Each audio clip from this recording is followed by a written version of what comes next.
I found it again this morning when I was looking for the spare batteries. There in the back of the kitchen drawer, past the takeout menus and the tangled charging cables, next to the little screwdriver that came with something I can't remember buying. It still has that small dent near the teeth where you dropped it that one time, trying to unlock the door while carrying too many grocery bags. I remember the sound it made hitting the concrete steps, how you swore quietly, and I pretended not to hear because you were always careful about things like that. Always apologetic when something slipped. I keep meaning to throw it away. Not because I'm angry. I'm not angry anymore. Haven't been for months. Maybe that's worse. Maybe anger would give it weight. Make the keeping or not keeping mean something definite. But this isn't about meaning. This is about how my hand closes around it sometimes when I'm searching for other things. How familiar it still feels against my palm. The weight of it. That's what I notice. How something so small can feel so specific. So exactly itself. 3 grams, maybe 4. Less than a coin. But my fingers know its exact shape. The way the metal edge sits between my thumb and forefinger. The slight roughness where the paint has worn thin. I thought about putting it in the mail to you once. Just the key, no note, no explanation. Let you figure out what to do with something that no longer opens anything that matters. But then I pictured you opening the envelope. That little frown you get when you're trying to understand something.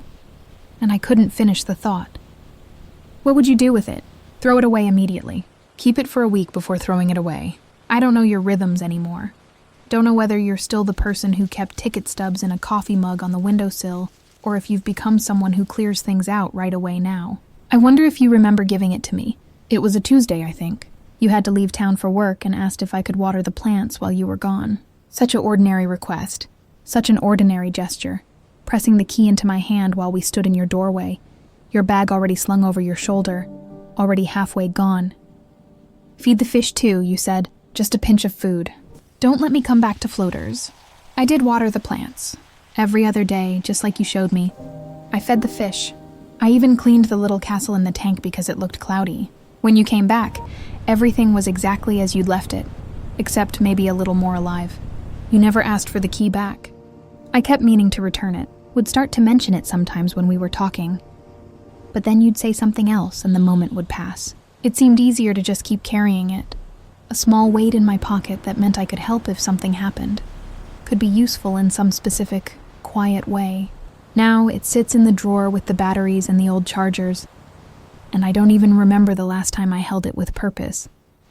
It's just there, taking up exactly its own space, neither necessary nor impossible to discard. Sometimes I think about the moment you changed the locks. Whether you thought of me then, wondered if you should call and tell me, save me the embarrassment of trying to use it someday. Or maybe you forgot I had it.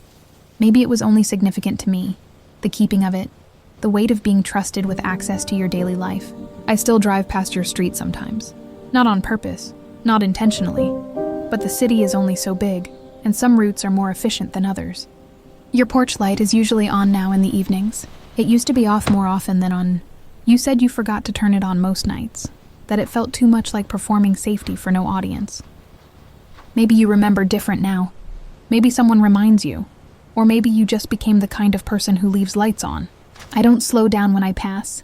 I don't look for your car in the driveway, or signs of life in the windows. But I notice the light. It's impossible not to notice. A warm square of yellow in the darkness, exactly where I remember it being. Exactly where I last saw it the night I returned the thing you left in my car. Not the key. I never returned the key. I told myself I forgot, but that's not true. I remembered every time I saw you after that. Every conversation we had about practical things. Where to donate old books. Whether the corner market still sold the good bread. The weather and how it seemed different than last year. I remembered, but bringing it up felt like admitting something I didn't have words for yet. Now I have words, but no one to give them to. The key sits in the drawer. I sit here writing to you in my kitchen while the coffee gets cold. Outside, it's starting to rain. The kind of soft, persistent rain that doesn't announce itself, but just gradually makes everything wet. I could throw the key away tomorrow. Drive it across town and put it in a dumpster behind some restaurant where it would disappear completely into the city's forgetting. Or I could keep it forever. Let it migrate from drawer to drawer through all my future apartments. A small piece of metal that once meant access, that once meant trust. I don't know which would be more honest. I don't know what I'm trying to tell you by keeping it, or what I would be trying to tell you by letting it go. I only know that this morning, reaching past it for batteries, my hand paused, just for a second. Just long enough to remember the weight,